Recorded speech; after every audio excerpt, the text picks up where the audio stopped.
Good evening, everybody, and welcome to Carving It Up Live right here on Facebook Live, YouTube, and on Twitter. As always, I am Bryson Carver. It is great to have you in on this Monday evening. We have got a packed show for you guys tonight. For the streaming audience, the non-podcast listening audience, you can see that I am wearing the jersey representing the greatest player in the history of the National Football League, the greatest athlete in the history of team sports, and the greatest comeback artist in the history of professional sports.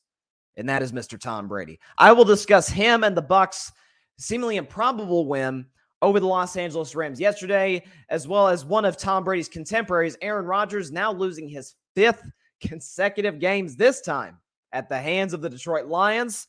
Green Bay is in some even bigger trouble than we thought, not just because of how the game went, but because of what happened within the game. I'll talk about that. The Chiefs' big win over Tennessee, what it said about Kansas City, some real concerns I have about them moving forward.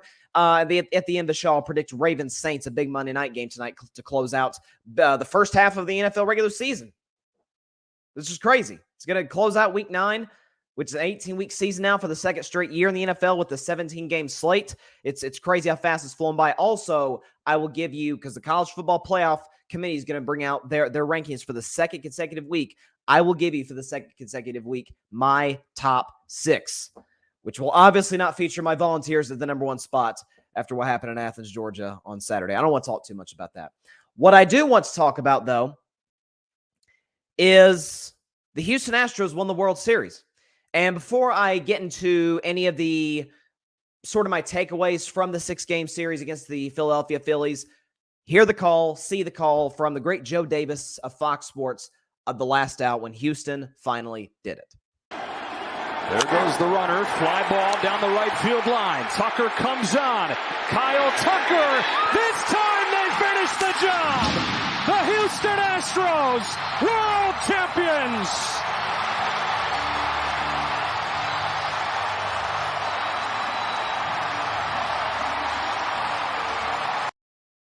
So first of all, the Astros did something that hasn't been done since my Red Sox did it in 2013, and I can't believe it's been this long, but that's win the World Series in their home ballpark, which is always cool. I always love when teams clinch at home. I think it's awesome to celebrate, in front of your home fans.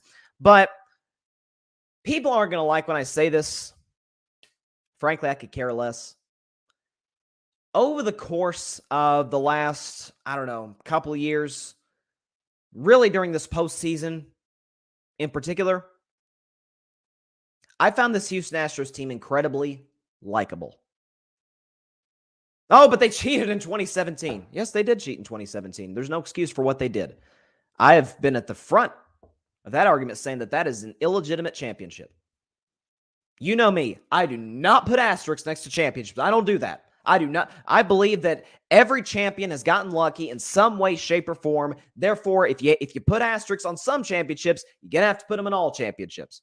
It just is what it is. That championship deserves a big, fat asterisk. Absolutely. But is it crazy for me to say? Certainly not to condone the crime. Even to, talk about how severe the crime was. It was severe. They were banging trash cans at home at Minute Maid Park in Houston, Texas, knowing what pitches were going to be thrown to them. But dare I question the outcome of the crime? Was it as bad as we all assume? Are we sure Houston wouldn't have won in 2017 without that? Because here's what I know. The following season, they got back to the ALCS. Year after that, they got to the World Series and lost in 7 games. Year after that, they got to the ALCS and lost in 7 games. Year after that, they got to the World Series. This year, they won the World Series. This is not a dynasty. I know people are trying to dub it a dynasty. Dynasty, you got to have, to me, at least 3 championships. Okay? Speaking as a fan that is a fan of a team that is absolutely a dynasty, that is the Golden State Warriors, to me, you got to get 3. You got to get 3 for it to be a dynasty. Houston absolutely has a chance to do that, next year with all the guys they have returning. But if you look at this Astros roster, you look at guys like Alex Bregman, Jose Altuve, Yuli Gurriel, who unfortunately got hurt in Game 5, Justin Verlander, the 4 Houston Astros who were on that 2017 team. You look at some of the guys who were not on that team. Yordan Alvarez, who, of course, had that game-changing homer, lead-changing homer in the bottom of the sixth inning, 450 feet into dead center, which was unbelievable. It was probably the moment of the World Series. How about Jeremy Pena, a kid, wasn't even in the big leagues a year ago. Today, he's the World Series MVP. Was huge all postseason long in the Seattle series, played well in the Yankees series, in the ALCS, and was absolutely outstanding in the World Series against the Philadelphia Phillies. Guys like Framber Valdez, who I've said numerous times on the show, could be an ace on multiple teams. If it weren't for Justin Verlander, arguably being the AL Cy Young winner, Framber Valdez would be the Astros ace, and there's a good chance that's going to be the case next year because it looks like Verlander may or may not leave in free agency. We'll see how that plays out. All the pieces. Kyle Tucker, who actually was he was my prediction to win the World Series MVP. He played well in the series. Had the two homers in Game 1. You look at all the Houston Astros from the top to the bottom. Lance McCullers, by the way, did a good job. And Dusty Baker, the guy everybody was pulling for to finally get his World Series ring. Everybody knows the stat. Dusty Baker managed the most games in the history of Major League Baseball. He won the most postseason games in the history of Major League Baseball without winning a ring. Well, now that's put to bed. I don't know who's the new placeholder of that dubious spot. Don't really care. 25 seasons. Over 4,000 games managed. He finally gets his ring. And you could say, listen, man, Dusty was as happy as anybody after that game, right? He was at the podium talking about, it's time to party. And, he's had that big smile on his face. The classic Dusty that we all know and love. And I mean, listen, I think even if you hate Houston, even if you still have yet to forgive them for 2017, you can't say you're not thrilled for Dusty Baker. The work that he's put in, obviously he did win a ring as a player back in the day. I believe, if I'm not mistaken, with the Los Angeles Dodgers, although I could be wrong on that. Guy's going to be in the Hall of Fame one day as a manager. And he's finally got his ring. I could not be happier for Dusty Baker. Could not be happier for the guy. But, you know who else I'm happy for?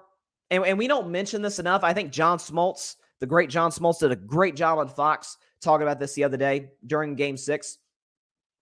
I'm happy for the Houston Astros fans.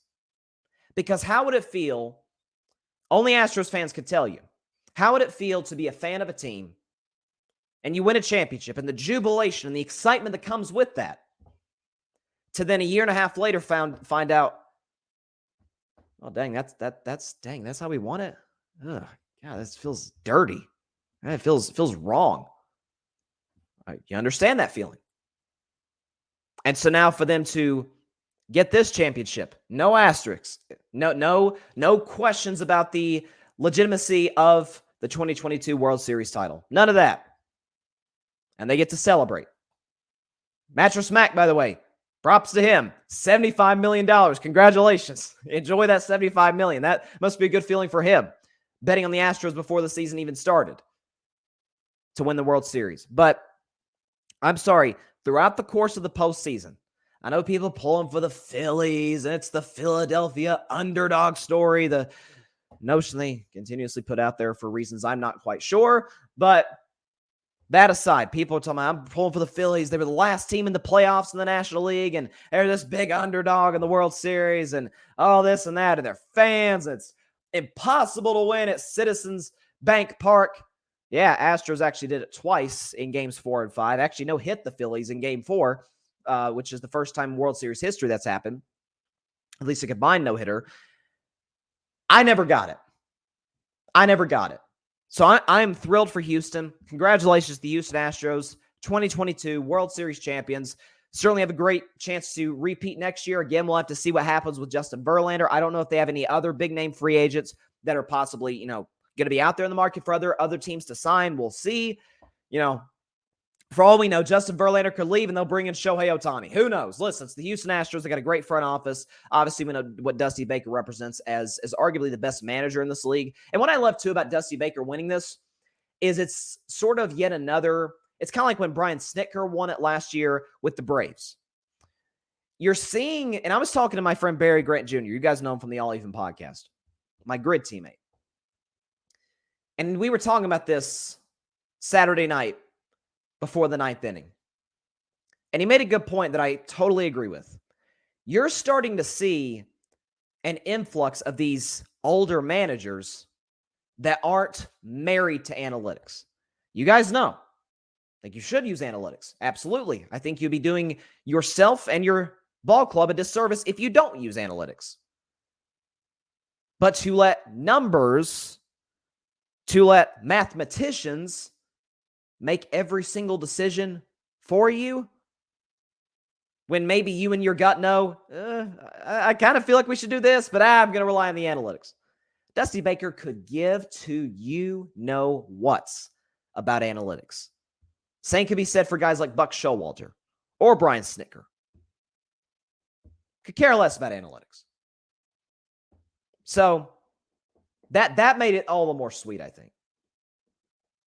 Congratulations to the Houston Astros. Congratulations to the baseball team, to Dusty Baker, to the front office, great ownership group, and to the fans as well, to the great city of Houston. Well deserved, without a question. I wish I could respond to comments if there are any comments right now. Again, today's show, Monday shows usually aren't live.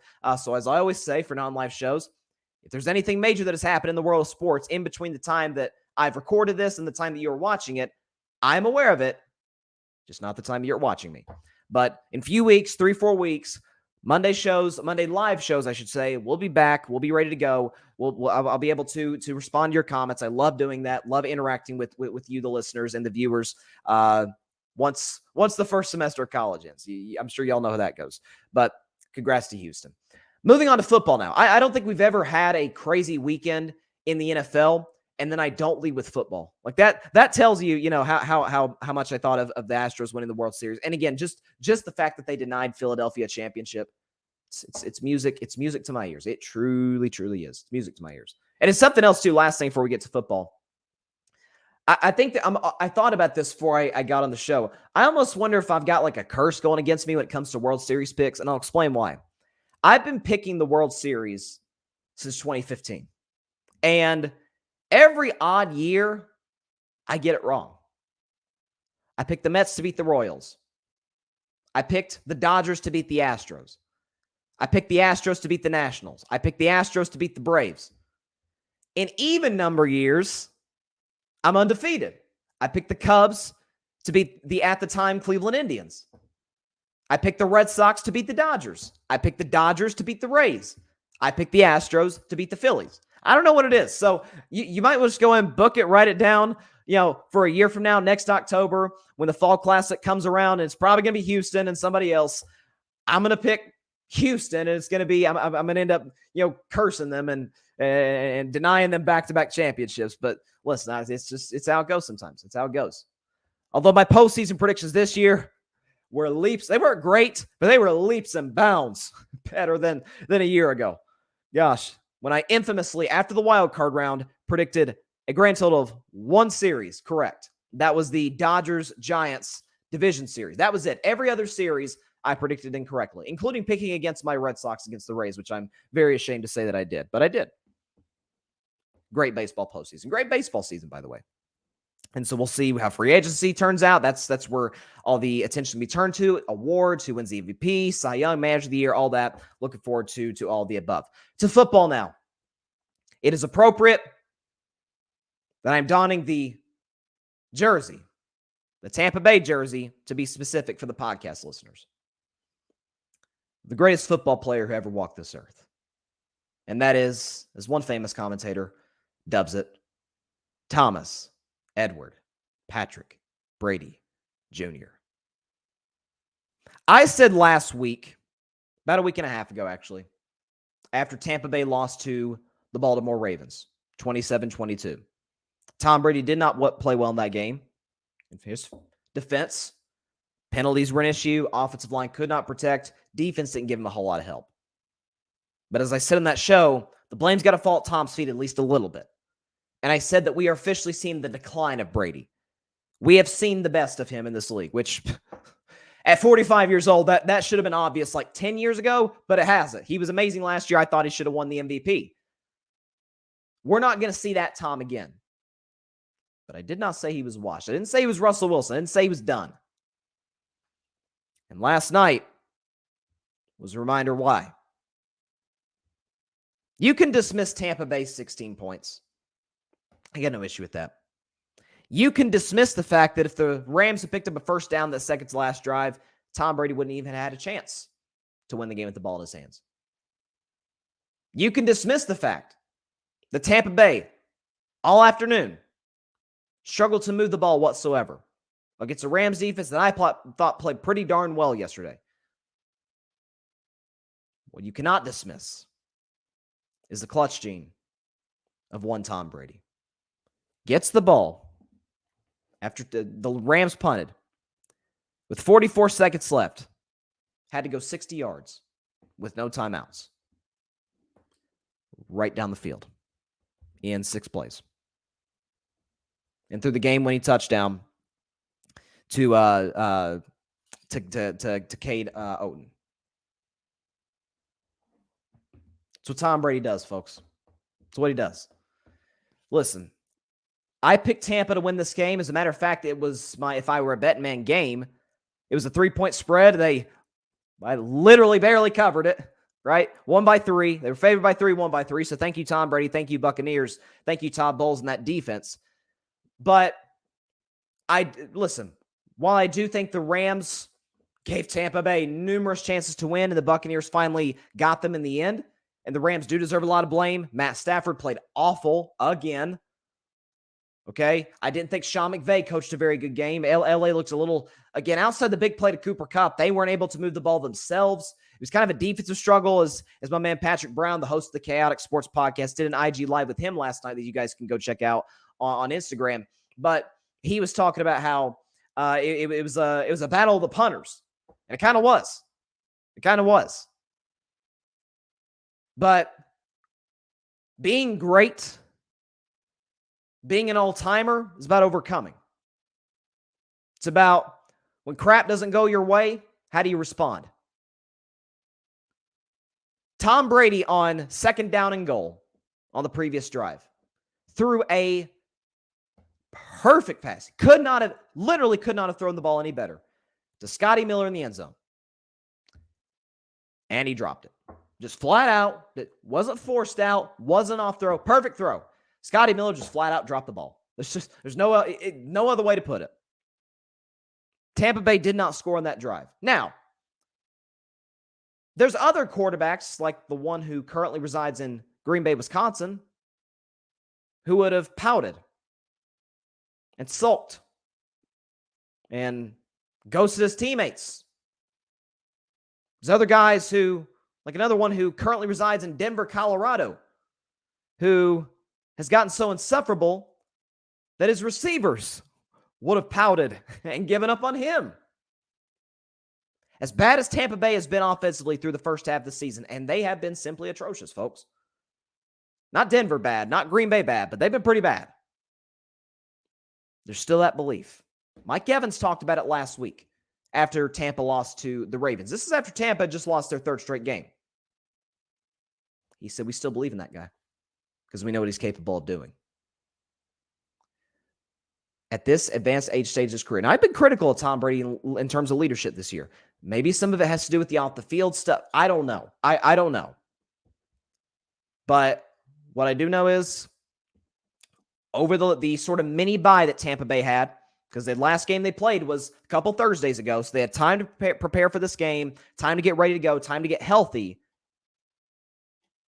Tom seemed to re-galvanize that locker room once again. And I don't see any reason whatsoever. In that division, worst division in football as far as I'm concerned, Tampa Bay leads it with a losing record. I'm not even discounting the fact that they could easily get in the playoffs with a losing record, winning that NFC South over teams like the Atlanta Falcons or the New Orleans Saints. But what I do know is we've seen this defense in the postseason. Been pretty good. Todd Bowles is a really good defensive coach.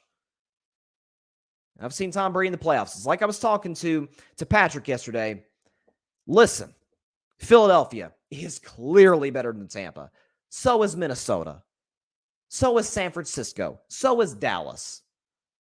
Heck, I'm not so sure Tampa Bay's not better than the Giants right now. I'm not so sure they're better than Seattle. The way they're playing, they're 6-3. Tampa Bay gets in, they'll be the 4 seed as the division champion. I don't want to play them. I'd much rather be the second wildcard team. If it means going to Seattle in that atmosphere, then I'm going to Seattle in that atmosphere. I'll take my chances.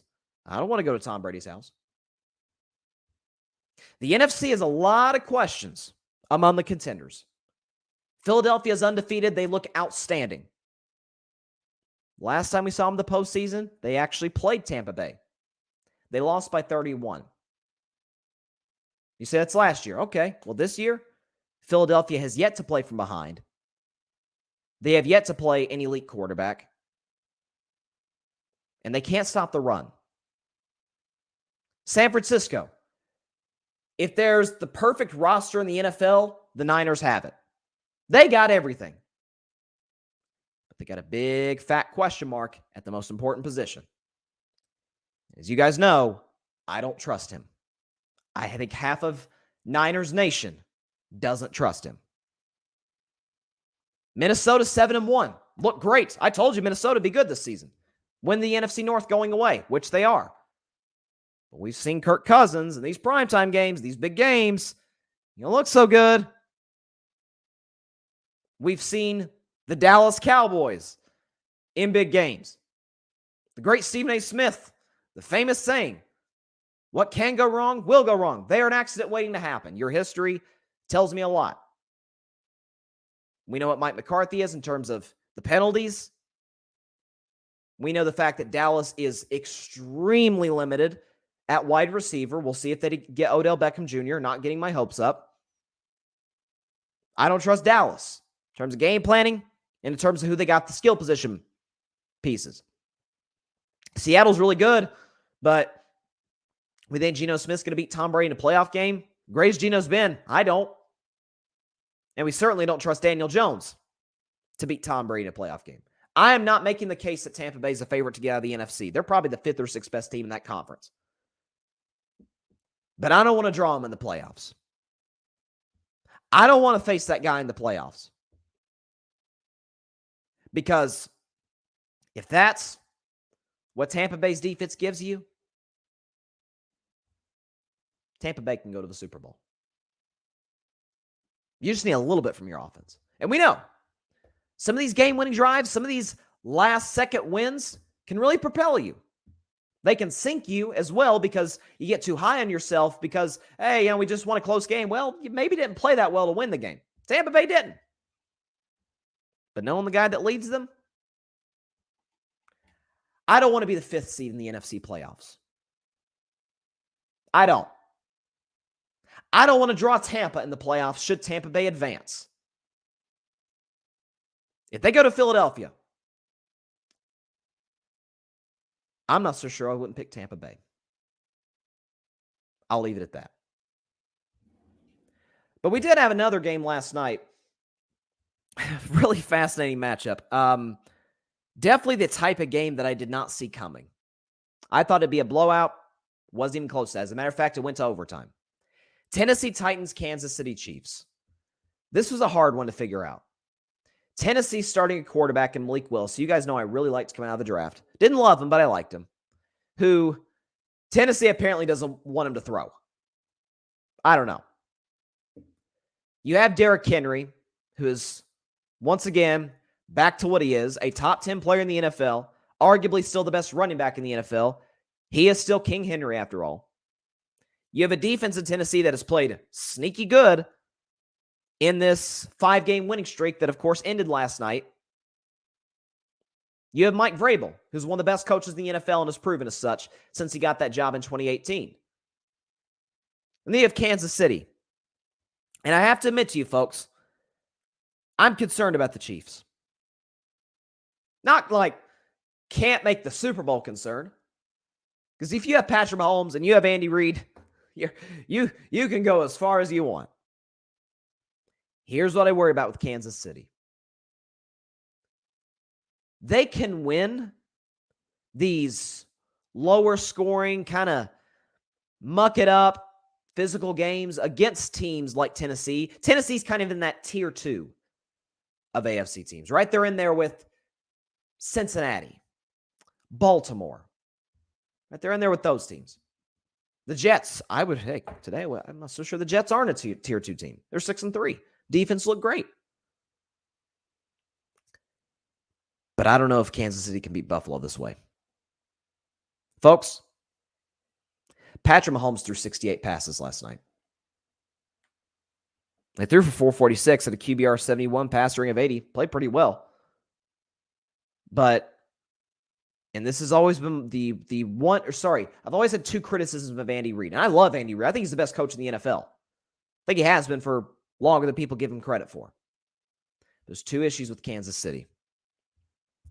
They're too penalized, and they can't develop a run game under Andy Reid. They can't. The only run game that Andy Reid has ever really had, he had Brian Westbrook, obviously, in Philadelphia, and then he had, obviously, LaShawn McCoy. Yeah, but those are, and Shady McCoy, in his case, is possibly a Hall of Fame back. Okay? Kansas City doesn't have those, but here's what I know. I look at the San Francisco 49ers pre-Christian McCaffrey. They were throwing in dudes I ain't never heard of.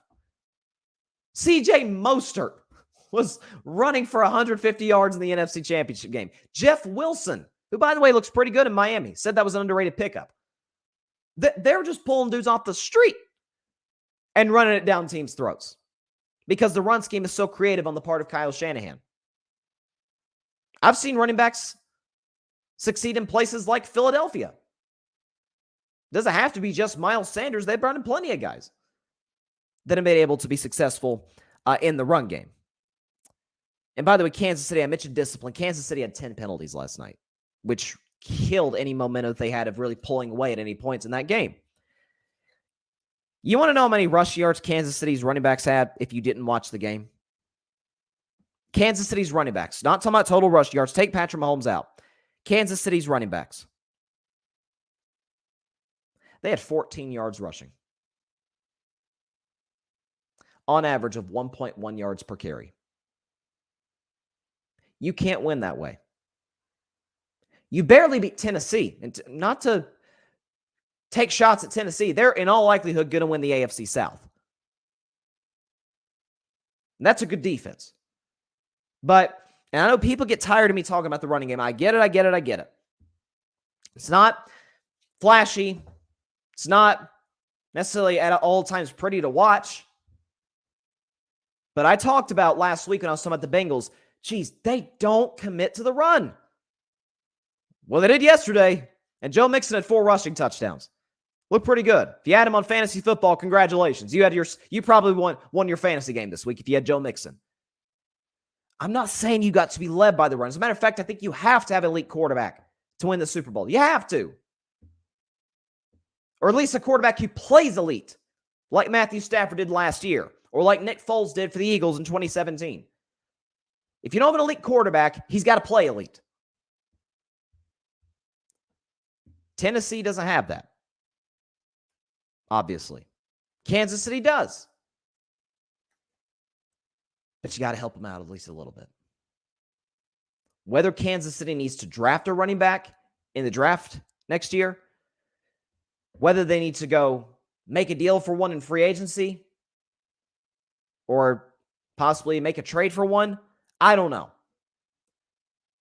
But this should be concerning for Chiefs fans moving forward. Not just the inability to run the football, but just the fact that they're not committing to the run. Look, Tampa Bay, what makes Tampa Bay so much of an issue in the run game, they commit to it. They run the ball. They just can't go anywhere. That's their issue. I can't get enough of a push on that offensive line. Kansas City's got a good enough offensive line to do it. Help your quarterback at least a little bit. Don't make, and the Bills, I think, also are struggling with this. It's part of the reason I think Josh Allen played so poorly yesterday with those 2 interceptions against the Jets. You got to give your quarterback at least a little assistance. Not to take the blame off the quarterback, because Mahomes played pretty well yesterday. Josh Allen did not. But give him a little support. Folks, Malik Willis was awful last night. He was 5 for 16 for 80 yards. He had a QBR of 10 and a passer rating of 49. That game went to overtime. Some of it was the crucial Mahomes interception. Some of it was the fact that Malik Willis is arguably the best running back in football, and Derrick Henry, who went for $115. and who had that big, long touchdown run early. Commit to it at least a little bit. That is my issue with some of these teams, and I love Andy Reid. Not only do I think he's the best coach in the NFL, he's probably my favorite coach in the NFL. But it makes no sense to me whatsoever that teams completely abandon it. And you had Kansas City, who had a big-time scare. If it's not for that incredible drive toward the end of the fourth quarter where Mahomes ran in the touchdown, they got the 2-point conversion. Man, we're sitting here, we're like, what the heck's going on with the Kansas City Chiefs? That's what I'm saying. So, listen, no win is a bad win. There's no such thing as a bad win. There's embarrassing wins. There's been teams this year I've talked about like, man, you got to be kidding me. That came down to that, or you needed this to go right. There's embarrassing wins. There's no such thing as a bad win. But it's not an embarrassing win for Kansas City, but it's a win that exposed some concerning flaws about the Chiefs. There's no perfect team in the NFL. But there are some things in the NFL that are kind of known rules. Even if you do have an elite quarterback, which obviously Kansas City does. Kansas City may have the best quarterback. You've got to assist him in some way in the run game. 14 yards from your running backs, 1 yard a carry. You've got to fix it. Heck, look at the Chicago Bears. Now, Justin Fields was excellent yesterday. I'll go as far as to say great yesterday. He's aided by the run game. Now Tua is aided by the run game. So if you have a top 10 guy, especially if you have a top 5 guy, like Buffalo has, like Kansas City has, like Cincinnati has, help them out a bit. Cincinnati did to their credit yesterday, albeit against the Carolina Panthers, but still. In any way you can make a quarterback's job easier, that's probably the route I'd go. That's just me. But hey, a win is a win. And now, obviously, Buffalo still shares the tiebreaker with Kansas City for that coveted 1 seed in the AFC as it stands right now. We'll see if the Chiefs can jump them. Who does Buffalo have next week? Ooh, that's a big one. That's a big one. Minnesota and Buffalo. And Vegas has already put out their line. They got Bills minus 7.5. That is a fascinating matchup, especially for a 1 o'clock kickoff. I promise you, if it wasn't Cowboys, Packers, 2 massive brands in the NFL, in the whole Aaron Rodgers, Mike McCarthy dynamic, I promise you Fox would flex this game to the 4:25 Eastern kickoff. I promise you they would. Wow, that's an interesting matchup. And Kansas City next week has Jacksonville. Okay, so Kansas City should be favored. They don't have the line for that game yet. But Kansas City, will be favored. And they should win that football game. And listen, if Minnesota can upset Buffalo, I would probably pick the Bills today. But I'm just saying, it's something to keep your eye on. It's something to keep your eye on. Another team I want to talk about is the Green Bay Packers. Man, listen, I made a lot of predictions before the season that looked really stupid. Or look really stupid today. My Super Bowl, folks, was makes me sick saying it. The Denver Broncos and the Los Angeles Rams. That was my Super Bowl prediction. Today, they have a combined record of 6-10. Denver's not making the playoffs. The Rams, in all likelihood, are not going to make the playoffs. My bad. Miss that wide to the right. But I hit this one right down Broadway. Talking about the Green Bay Packers. I won Packer fans coming this season. Everybody's somehow, well, Minnesota may be better, but we got Aaron Rodgers. We've won 13 games the last few seasons when everybody had a lot of questions about us going into each and every one of those years. All right, fine. They lost the first game of the season to Minnesota. We lost by 35 points to the Saints last year, and look what we got. We got to 13-4. Aaron Rodgers won MVP. Oh, okay. Beat the New England Patriots to get to a 3-1 record. As a matter of fact, Aaron Rodgers himself said after that game, this way of winning is not sustainable. Packers fans like, it's 3-1. We won a lot of close games last year. I said, okay. Yeah, they haven't won since. They've lost 5 straight games. 5 straight games, not to exactly Super Bowl contenders. A loss to the Giants in London. A bad loss. Not bad in terms of a team they lost to, because the Jets have proven to be pretty good. But a bad in terms of deficit. In terms of losing at home. Packers lost by 17 points to the New York Jets at home. They lost to Taylor Heineke and the Washington Commanders. They lost to the Buffalo Bills. That's their only Super Bowl contender. The defense gave up 15 points against one of the better offenses in the NFL, that being the Detroit Lions. The Packers offense gave you 9. So, forgive me when I say, or at least brag, that I was right spanking on the money about the Green Bay Packers this season. Why is that? I liked their defense, who, again, played very well yesterday. Gave up 2 touchdown drives. That was it. That offense is broken. The quarterback is clearly not committed. Clearly not committed. He is, once again, completely, totally unwilling to take any accountability, any blame whatsoever for what's going on. Okay, you saw that interception, all 3 of the interceptions he threw, all 3 of them. He's yelling at wide receivers. He's blaming it on Sammy Watkins, or blaming it on the offensive line, or blaming somebody, blaming the coaches, blaming anybody except for the guy in the mirror. Matt LaFleur, once again, completely, utterly clueless as a head coach. I told you guys about Matt LaFleur when he was hired in 2019. 3 straight 13-win seasons later. All Packers fans talking about, he is in that conversation with McVay and with Shanahan and with Andy Reid. Hey, he is on pace to be the next John Madden in terms of winning percentage. Like, he's going to get exposed. Have you ever watched a Packer game and be like, you know what? I'll tell you, Matt LaFleur helped him win that game. Matt LaFleur out-schemed ex-coach, whoever it was. He was all over the place. Not to say Matt LaFleur hadn't had good games in terms of game plan. He's not completely inept. But when people, I don't know if it's just because he's young and white. I don't know. But when people kept trying to lump him in this category with the elite coach of the NFL, I laughed. Because again, and I know people get tired of me talking about it because I literally just talked about it in the last segment. Literally just talked about it. The Packers refuse to commit to the run. Aaron Rodgers was their leading rusher yesterday. Not exactly Lamar Jackson.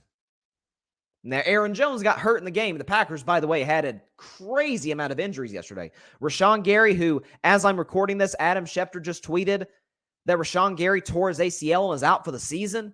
So that's a huge loss for the Packers defense, a loss of a big-time pass rusher. Bakhtiari went down.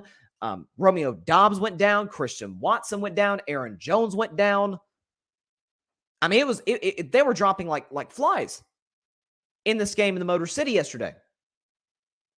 But at some point, Packers fans, NFL media, could you put just an ounce of the blame in Aaron Rodgers? Everybody was talking about the trade deadline. Oh, why'd the Packers make the deal? Brian Gutekunst, need to fire him. He's the general manager of the Packers. Need to fire him. Right? He didn't do his due diligence. Or 2 things can be true. Aaron Rodgers drove Davante Adams out of there. Asked Davante Adams. And the Packers tried to make a deal. Reportedly, they were offered a first-round pick for DJ Moore. The Panthers said no. They offered a second-round pick to the Pittsburgh Steelers for Chase Claypool. The Bears said no. This is the Packers front office's fault, like Aaron Rodgers and a lot of Packers fans will lead you to believe. It's on the quarterback and it's on the coach. There's no ifs, ands, or buts. Defense gave up 15 points yesterday.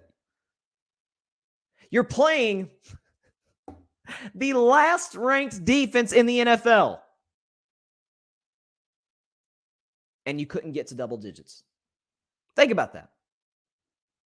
Aaron Rodgers couldn't get to double digits against the worst defense in the NFL.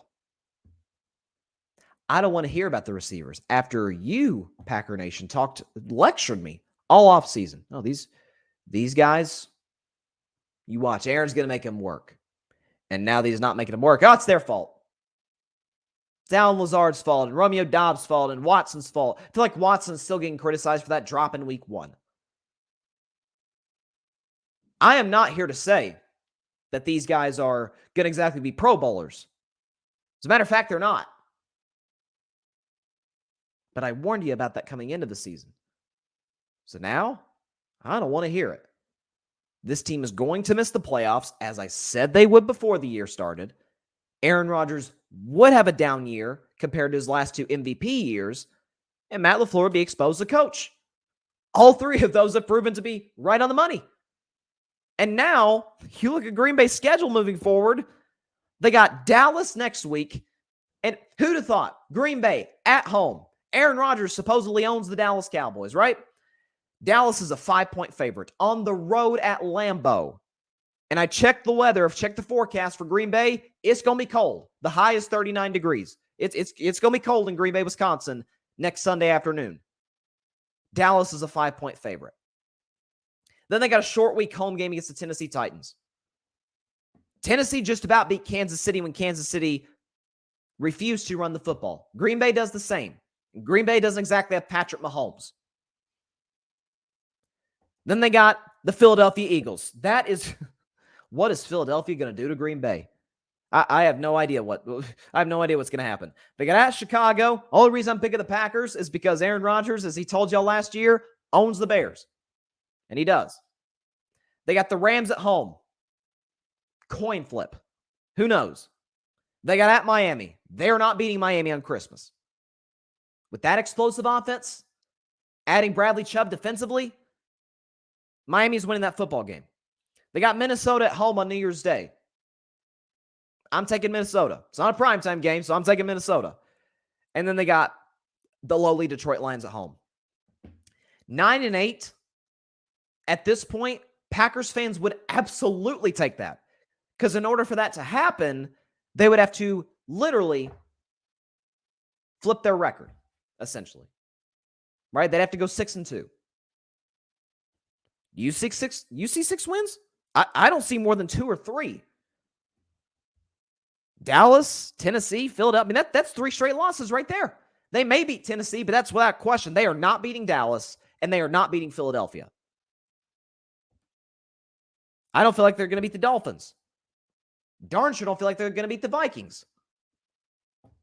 So,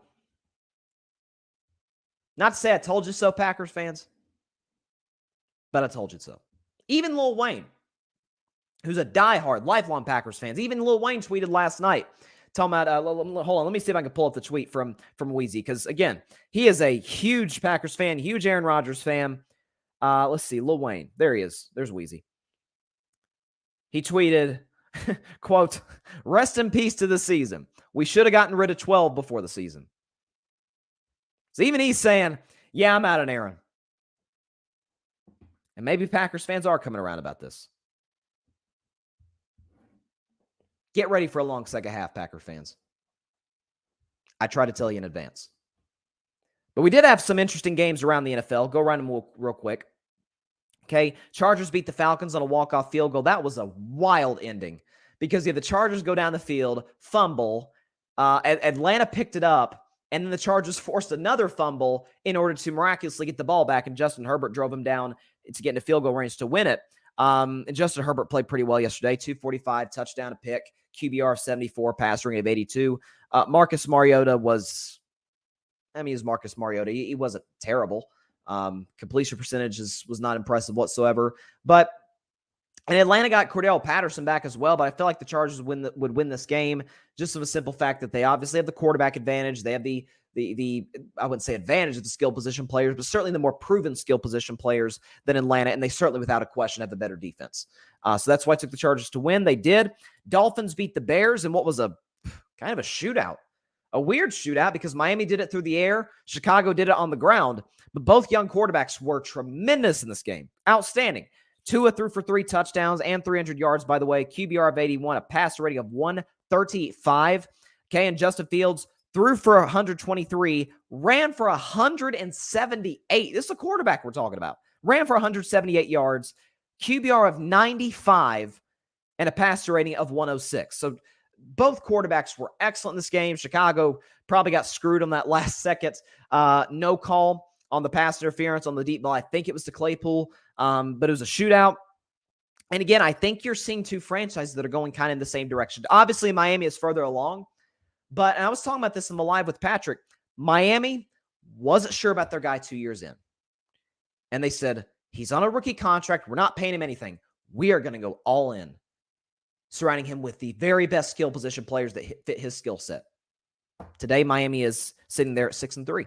6-3. A game out of first place in their division. Actually, I'm sorry, a half game out of first place in their division.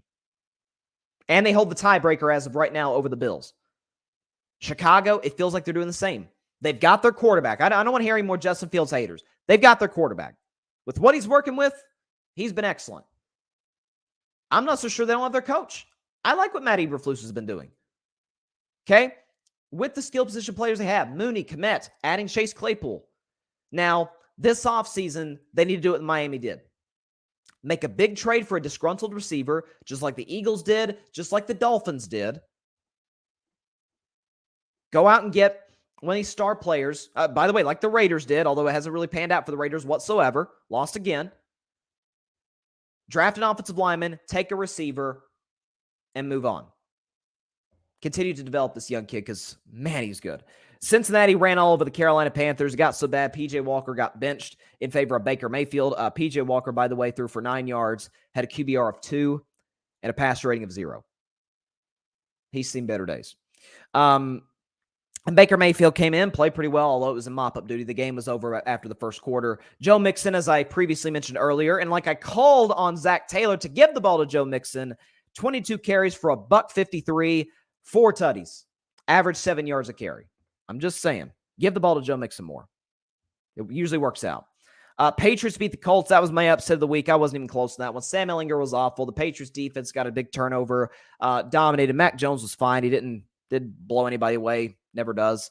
But big win for the Patriots. Keeps them, gets them back to a winning record and keeps them in the playoff mix after a tough 1-3 start. Jets beat the Bills, and what was the shock of the day, right? Zach Wilson. If you'd have told me a quarterback in this game is going to throw 2 costly interceptions, everybody would have said Zach Wilson. It was actually Josh Allen.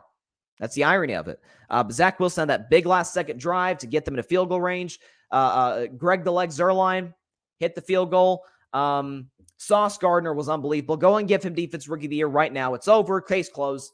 End of discussion. Sauce Gardner's your Defensive Rookie of the Year. They've got their next Revis.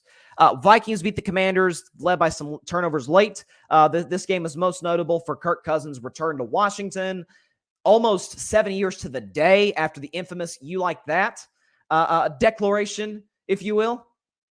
And now, or I should say exclamation, and they got Kirk Cousins on the team bus, dripping with the chains of the jewels. Listen, I love this side of Kirk. I love this new Kirk Cousins.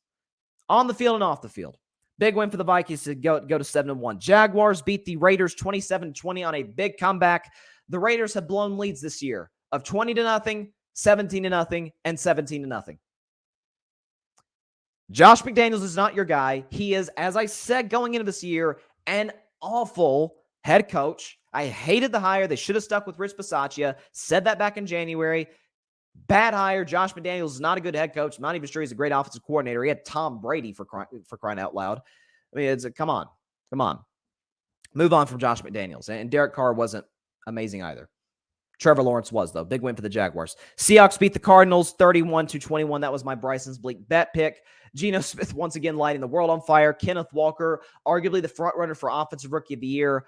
This incredible story that Seattle Seahawks just continues, and it's awesome to see. I love it. But I want to move on real quick, just to have a few minutes left to talk about the college football playoff, which, of course, the new poll is going to come out tomorrow at, I guess, 7 Eastern, kind of like they did the other night last week. The first playoff committee. AP polls are relevant now. It's all about the playoff poll. So, obviously, my Vols were number 1 last week. I was very proud of that. Made me happy until I saw that game in Athens, Georgia, which I don't want to talk about. You can hit me at my DMs, text me, email me, whatever you want to do. Hit me up on social media. Maybe then I'll feel it, talk about it. But enough the chit chat. I'll just go and put up this. To me, this is the top 6, and I'll read it off for the podcast audience. This is my top 6. From 1 to 6, Georgia is the clear and obvious number 1. They just hammered the number 1 team in the country, Tennessee. It's hard to keep Georgia out, especially also after what they did in the first game of the year, beating Oregon by 46 points. Georgia's my number 1. I've got Ohio State number 2. I know people were talking about, hey, they played 1-7 Northwestern. They look bad. Yeah, the winds were 40 miles an hour. It's hard to throw the ball when the ball is just going all over the place. Okay, it's kind of hard to do much of anything. So, just give it time. Give it time. Okay, Ohio State's number 2. They haven't proven anything to me that they should drop. Their rival Michigan, to me, is number 3. I thought they were screwed out of being number 4 last week. Again, got off to a rough start. They've had some slow starts this season. It's a little concerning, especially once you start to play teams like Ohio State and some good teams later on. But nevertheless, good win for Michigan. Dominated the second half. Blake Corum was outstanding, keeping his name the Heisman Trophy race. Listen, my fellow Vols fans are going to be very, very mad at me, but this is how I see it. I got TCU number 4. If TCU were Oklahoma or Texas, is there any question whatsoever that they'd be the number 4 team in the country? We talk about Tennessee's got 5 ranked wins. Well, TCU has 4, and they're still undefeated. In terms of resume, no, do I think Tennessee's better than TCU? I do.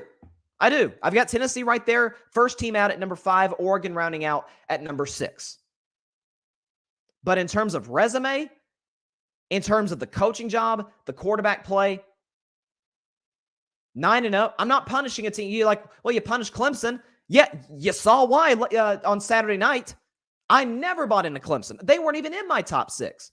And the playoff committee had the audacity to put them at number 4. Why? Because they're Clemson. Because of the brand. I'm sorry. I've got Tennessee at 5 now. Listen. My Vols still very much have a chance. Thank you so much, LSU, and thank you so much, Notre Dame, for keeping them out of the mix. But when it comes to the fact that Tennessee could still get in, I think it's absolutely still a real possibility. Because the fact of the matter is, Ohio State or Michigan will lose because they play each other. One of those teams is going to lose. One of those teams is going to miss their conference championship game. And so at that point, it's going to come down to resume. Who has a more impressive resume, Tennessee or Ohio State / Michigan?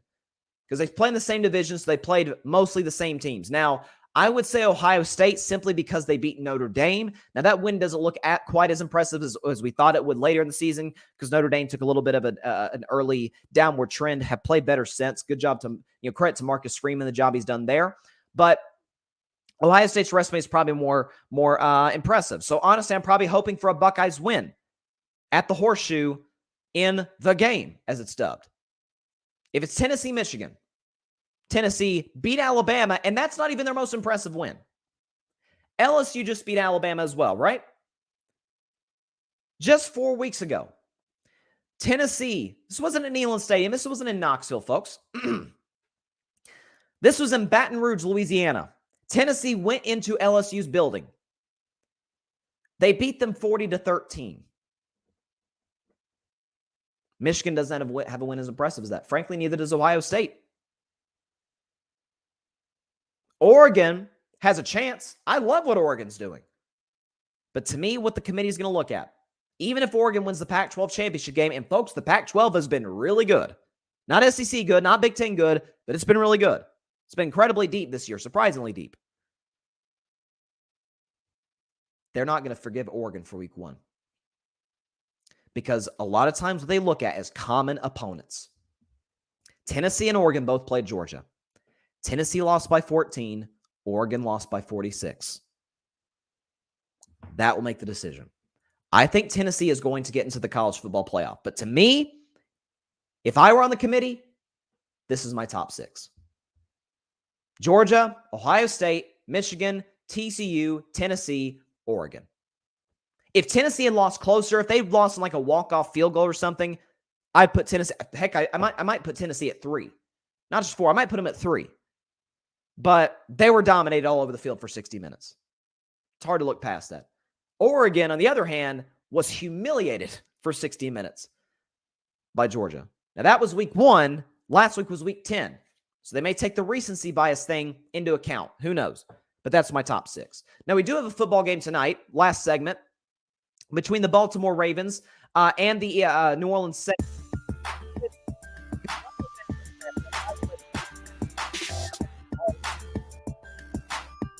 And we know that place is going to be loud. It's going to be crazy because it's New Orleans. It's the Bayou. It's a great environment. It's one of the best environments to me in American professional sports. You got the Ravens with a lot of time to game plan. They just added Roquan Smith via trade. Also, they just added Deshaun Jackson. And you can say what you want about Deshaun Jackson. What you cannot say is that man can't still run. He's not as fast as he was in his days in Philly. But that man can fly. So you give Lamar Jackson finally a true speed guy with the likes of Deborah Duvernay. I don't think that Mark Andrews is going to be able to go. That's a big, big loss for the Ravens.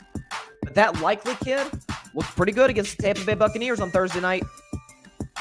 So who's to say he can't be successful against a very good Saints defense who just shut out the Las Vegas Raiders? I think this is going to be a little bit of a tug-of-war type game. Andy Dalton's been playing well. Now, Michael Thomas is out for the year. But you have Alvin Kamara, who's finally starting to find his stride a little bit. Chris Olave, you guys know I loved coming out of Ohio State. He has been outstanding. He's been outstanding. And so you have a Saints team that feels like it's starting to find itself a little bit. Saints win this game, they're tied for first place in their division. So this is a big game for them. Baltimore wins, they retain first place in their division. I think it's a back and forth, tug-of-war type game. But it's all said and done, I think it comes down to a game-winning drive on the part of the Saints. And Roquan Smith makes the game-winning interception in his first game as a Baltimore Raven. Give me the Ravens to win this game by a final score of 23-20 over the New Orleans Saints. That's what I got. 23-20. Ravens beat the Saints. They go to 6-3, and they retain that top spot in their division. They still would be in first place even if they lose because they have the tiebreaker over Cincinnati. Let's see, would they? Yeah, because they'd both be 5-4, but they beat Cincinnati in week 5, so they'd have the tiebreaker as it stands right now. And those two teams do face off in week 18 in what could possibly be the very last game of the regular season should the NFL schedule it to that Sunday night game. So we'll see what occurs then. A lot of football to play before then, though. Let's not get carried away. Let's enjoy the moment. Let's enjoy the football games we got because, man, this season has flown by. With that is all the time we have for today's show. Appreciate everybody stopping by as always. Be sure to catch Carving It Up Live on Thursday at 6 p.m. Eastern, 3 p.m. Pacific time on Facebook Live, YouTube, and on Twitter. Also, be sure to like, share, comment, and hit that big red subscribe button. It takes about 2 seconds. Hit that big red subscribe button to Carving It Up. And also subscribe to the Grid Network. That is GRYD, the Grid Network on YouTube, where you can find my show. I'm part of the podcast network. You can find my show, Chaotic Sports Podcast with Patrick Brown, who I just had an IG Live yesterday. Big shout out to my man. The All Even Podcast with Barry Grant Jr., Clutch Sports Talk with Ryan Flowers, and the Rocket Field Podcast with my man Alfred Parsard Jr. I know he is thrilled right now after that Jets win. He was actually in attendance yesterday, and he actually got to meet the commissioner, which is pretty cool. But he was he was very excited, and rightfully so. Huge win for the Jets yesterday over the Bills. So check out all those podcasts. Check out my podcast on the Grid Network. And that is actually where you can listen to Carving It Up on Spotify, Apple Podcasts, iHeartRadio, all over the place. Anywhere we get your podcast, subscribe to the Grid Network. You can find my show as well as all the other creators on the Grid. So until Thursday, have a great week, everybody. Continue to stay safe out there. Stay safe, man, from COVID, from the flu. I just got my booster last week. Gonna get my flu shot soon, man. Keep yourself safe from COVID, the flu. Sickness is going around like crazy right now, so be sure to be diligent. Stay safe out there. God bless you all. Peace out. Tommy Boy, still that guy, folks. You already know it. Thanks so much for watching the show on YouTube. Be sure to click that big red subscribe button and go check out the other clips and full shows of Carving It Up Live. Have a blessed day.